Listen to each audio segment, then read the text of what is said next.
A worker climbs down into a newly cleaned tank. Everything looks fine. No smell, no visible haze. But 3 breaths later, they collapse. Their spotter sees them fall, panics, and climbs in to help. 10 seconds later, the spotter collapses too. This isn't a hypothetical scenario. It happens every year. And the culprit usually isn't a toxic chemical. It's the silent killer in confined spaces, the absence of oxygen. When we think about atmospheric hazards, we usually think about what's in the air. But today, we're talking about what's missing. Normal air is exactly 20.9% oxygen. Your body is perfectly tuned for this mix. If that number drops below 19.5%, OSHA defines the atmosphere as immediately dangerous to life and health, or IDLH. At 17%, your judgment goes. Your breathing accelerates. You might feel a false sense of euphoria. At 14%, you lose muscle coordination. You can't climb a ladder to get out. Below 10%, you lose consciousness within seconds. 1 breath, maybe 2, and you're down. So where does the oxygen go in a closed space? It doesn't just vanish, it gets consumed or displaced. Let's look at consumption first. The most common thief is rust. The simple chemical process of oxidation pulls oxygen out of the air. A steel tank left closed for months can literally rust the oxygen right out of the atmosphere. Then there's bacterial action.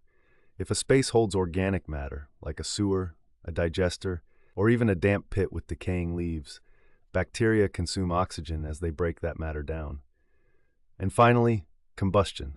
If you're doing hot work, like welding or cutting, the flame is eating your oxygen supply.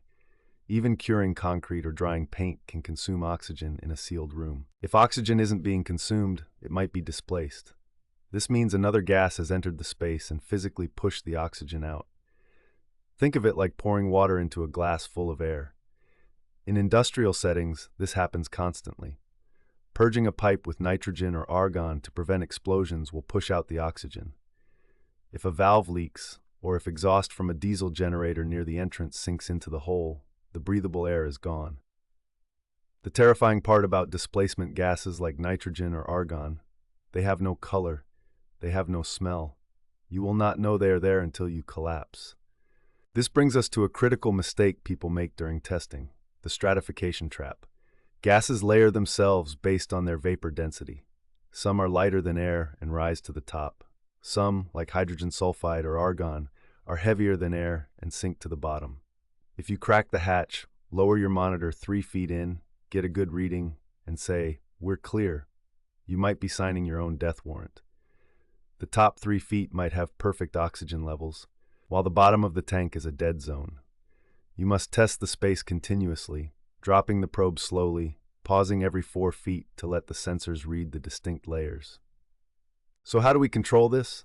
It comes down to 2 active systems, ventilation and monitoring. Pre-entry testing is not enough. Atmospheric conditions change, rust continues, sludge shifts, a valve might leak. You need continuous gas monitoring the entire time a worker is inside, and you need active ventilation. This doesn't mean just blowing air at the hole. Effective ventilation requires calculating the volume of the space and ensuring the blower provides enough cubic feet per minute for continuous air turnover. If the space has a deep pit, you might need ducting to push fresh air all the way to the bottom to sweep out heavy, settled gases. Let's recap.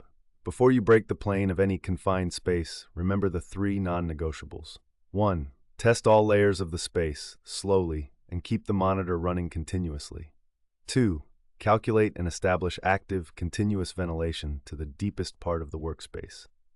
And 3. Never enter a space without a trained standby worker at the entrance who has the power to initiate a rescue without going in themselves. The absence of oxygen is completely invisible. Your procedures are the only thing making it visible.